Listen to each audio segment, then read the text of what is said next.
As we saw in our last episode, we are amidst one of the key points of the Pacific War.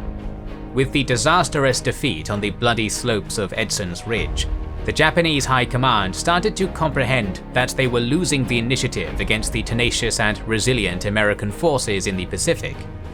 Now, General Horii continues his difficult and harsh advance along the Kokoda Track, not knowing that the recent failures in the Guadalcanal Campaign were soon to affect his overland offensive against Port Moresby. Nonetheless, the stubborn but effective commander will soon face the might of the Australian soldiers in yet another delaying action, but also the even more threatening prospect of straining his supply line. So join us today to cover the Battle of Ioribaiwa and the crucial aftermath of the offensive. Your continued support allows us to expand our work, and we're so grateful for that. We're always eager to create more videos for you, and we think that you'll enjoy our documentaries on post-World War II history over on the Cold War channel, and our Wizards and Warriors channel, which focuses on the fantasy and sci-fi lore battle documentaries. We've also recently started a TikTok channel, and would appreciate your support on that new platform. Consider subscribing to all three. The links are in the description and pinned comment. Thanks for being with us.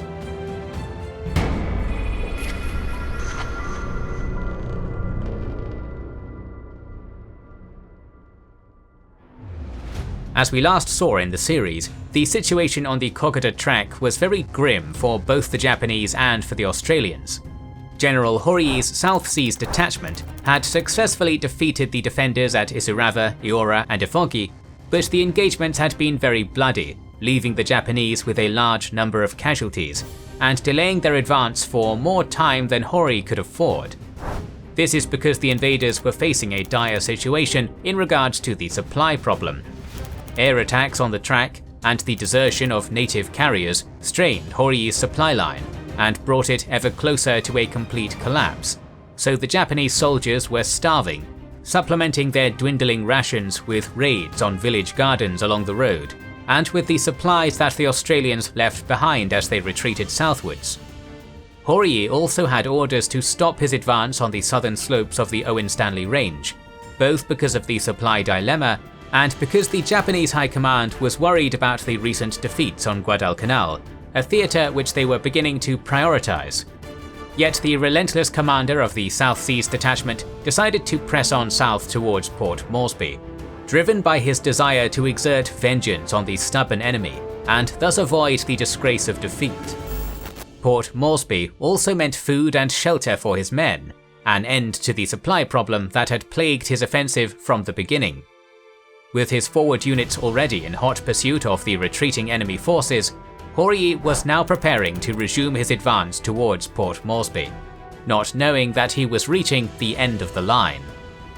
As for the Australians, Brigadier Potts had been forced to abandon his main supply base at Miola, so he was also facing a difficult supply situation. The enemy had been advancing in force, and although he and his 21st Brigade had been offering much resistance ever since the defense of Isurava, his forces were rapidly dwindling due to the strong Japanese attacks. Diseases like malaria and dysentery were also plaguing both the Australian and Japanese forces, inflicting more casualties than the actual battles themselves. By September 9th, the bulk of the Marobra force finally regrouped at Minari with the invaders in hot pursuit, and executing a strong mortar barrage, although the 2nd 27th Battalion had been cut off during the retreat and had to subsequently traverse through the jungle until they arrived at Jararere on September 22nd. From Minari, Potts would have to continue his withdrawal southwards because of his exposed position against enemy attacks, with the 2nd 14th and 2nd 16th Battalions taking new defensive positions on the Maguli Range between Nauru and Ioribaiwa. Meanwhile, General Rowell continued to deal with the administrative problems at Port Moresby, trying to build a stable supply line despite the few maps and transport aircraft at hand.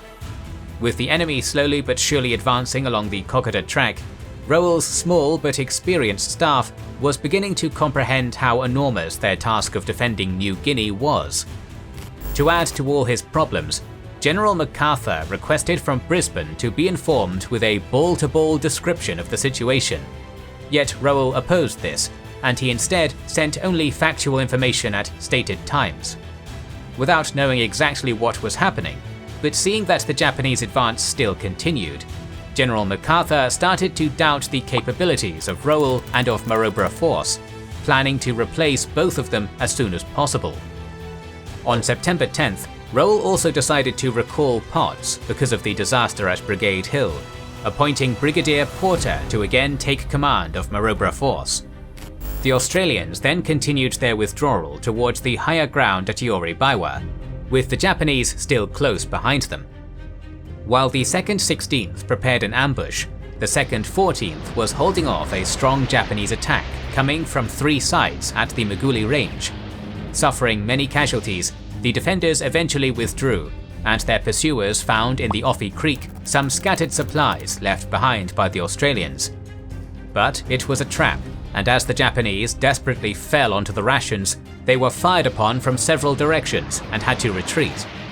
This gained enough time for Porter's men to safely arrive at the Ioribaiwa Ridge by September 12th, where they were reinforced by 2 infantry battalions and a special force under Colonel Honor, the last commander of the formidable 39th Battalion. To help Porter stabilize the situation, Rowell was also sending the 25th Brigade of Brigadier Ken Ether to reinforce him, which would finally arrive at Ioribaiwa by September 14th, while the Honor Force was also sent forward through the Goldie River to cut off the enemy line of communications at Minari. At the Ioribaiwa Ridge, Porter deployed the 2nd 14th and 2nd 16th Battalions, with the 3rd and 2nd 33rd Battalions protecting their right flank, and with the 2nd 31st Battalion guarding their left flank. Finally, the 2nd 25th Battalion was left in reserve at the rear, preparing to be the one to spearhead a counterattack along the track towards Noro, with the other 2 battalions of the 25th Brigade tasked with outflanking the invaders. In the meantime, Horii set up a mountain gun high on the northern slope of the Offie Creek Valley, starting a heavy bombardment of the Australian positions at Ioribaiwa.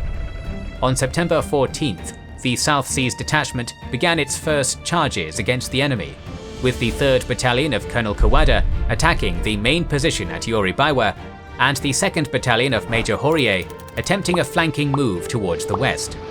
Kawada had little success at first, as the higher ground enabled the defenders to keep his men at bay with grenades and gunfire, but the Japanese would relentlessly continue to charge, finally gaining a foothold, although they would be unable to press the advantage any further. On the other side, the 2nd 31st had swung off the track in the morning, trying to outflank the invaders, yet they were rapidly engaged by Horii's unit, and were at last forced to retreat back towards the crest of the ridge, where they managed to hold their position against the strong attacks of the enemy. The following day, Kawada sent a platoon towards the eastern flank, finding there a long line of Australian defences, manned by the 2nd 33rd and 3rd Battalions. Despite this, the Japanese quickly found a weak point in the line, where a militia unit had put its weapons to the side and hadn't posted sentries while digging deeper. Rushing over, the Japanese platoon rapidly overcame the militia unit and seized this high point along the ridgeline, from where the invaders could fire down on defensive positions in both directions along the line. In response, Ether ordered the 2nd 25th Battalion to counterattack and dislodge the enemy from this position, while the 2nd 33rd drove to the left to outflank them. Yet the ruggedness of the terrain prevented the 2nd 33rd from making any progress, and the 2nd 25th would have to assault the strong Japanese position by itself, losing many men, and finally getting pushed back. Meanwhile in the centre, the 2nd 14th and 2nd 16th Battalions were under much pressure from the Japanese, who had crept close with machine guns, and their powerful artillery was inflicting many casualties on them. And to the west, the 2nd 31st was facing a similar situation. At the same time, the supply problem was becoming serious for the defenders. As air supply was impossible in these conditions, the native carriers refused to move to the front lines, and lack of water was lowering the strength of the Australians. By September 16th, the fighting at Ioribaiwa had reached a stalemate, as either side was failing to break through with flanking attacks. Yet the Japanese continued to strain harder at the Australian positions, and the battered 2nd 14th and 2nd 16th Battalions were beginning to get pushed back after 3 weeks of heavy fighting. Ether and Porter didn't believe they could hold off the enemy much longer, even despite their numerical superiority, so they finally elected to withdraw farther back towards Imita Ridge. About this decision, Ether reasoned that if he continued to hold Ioribaiwa, then all his forces would be committed to the defensive, preventing him from preparing for any offensive operations. He also wanted to gain more time to relieve the exhausted men from the 21st Brigade and to prepare better defensive positions from which to launch his counter-offensive. Unbeknownst to him, the Japanese were also facing a dilemma. Aside from their breakthrough to the east, they hadn't made much progress against the enemy, and the Japanese commanders were beginning to understand that they were outnumbered and lacked reserves to continue their assaults. Despite this, Major General Arthur Allen of the 7th Australian Division finally approved Ether's request to fall further back towards Amita Ridge, but warned that this position was to be held to the death. Thus, the fresh 2nd 25th Battalion was brought forward to the Ioribaiwa Ridge to protect the withdrawal of the bulk of Marobra force. By late afternoon, the 2nd 25th also began to fall back, with the 2nd 33rd Battalion forming a rearguard, while the rest of the brigade struggled through the heavy rain and the slippery track of the Waule Creek. The following day, Australian forces had successfully deployed on Imita Ridge, with the 3rd and 2nd 33rd Battalions to the east, the 2nd 25th in the centre, and the 2nd 31st to the west, reinforced with the 2nd 1st Pioneer Battalion. With the withdrawal of Porter's 21st Brigade southwards, Ether also took formal command of Marobra Force at this point.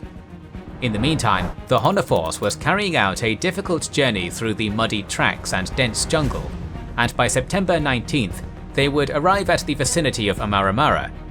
Yet the men were exhausted, and lacked sufficient supplies, horses, and suitable airdrop ground to continue forward, so they would be unable to move from there.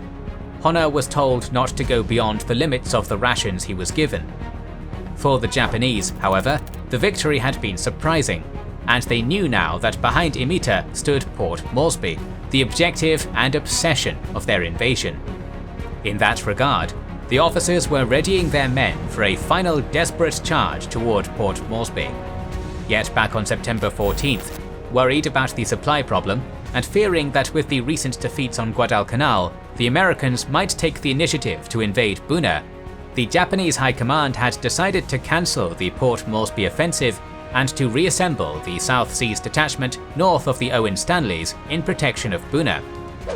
On September 16th, however, General Hyakutake sent the wrong order to Horii, indicating that he was to halt his advance to secure Ioribaiwa and then prepare for a future offensive. Port Moresby was so close, but so far away at the same time, and Horii had no other choice but to stop his advance at Ioribaiwa because his supply line had virtually ground to a halt and his men were on the brink of starvation.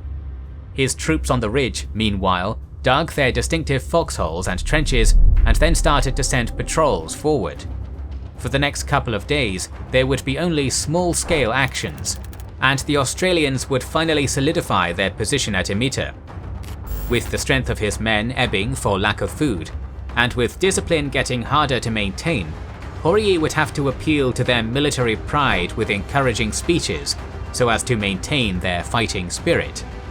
The Japanese commander also knew that the enemy had amassed more than 20,000 troops in Port Moresby, and that Tokyo was probably not going to send any more resources to New Guinea because of the prioritization of the Guadalcanal theatre. The bad weather of the region was also preventing the airlift of food supplies from Rabaul, with only one attempt successfully dropping supplies on Kokoda on September 23rd. Finally, on September 24th, orders from Generals Imamura and Hyakutake would arrive, telling Horii to withdraw from Ioribaiwa towards the Isarava-Kokoda area and to strengthen the defences in Buna.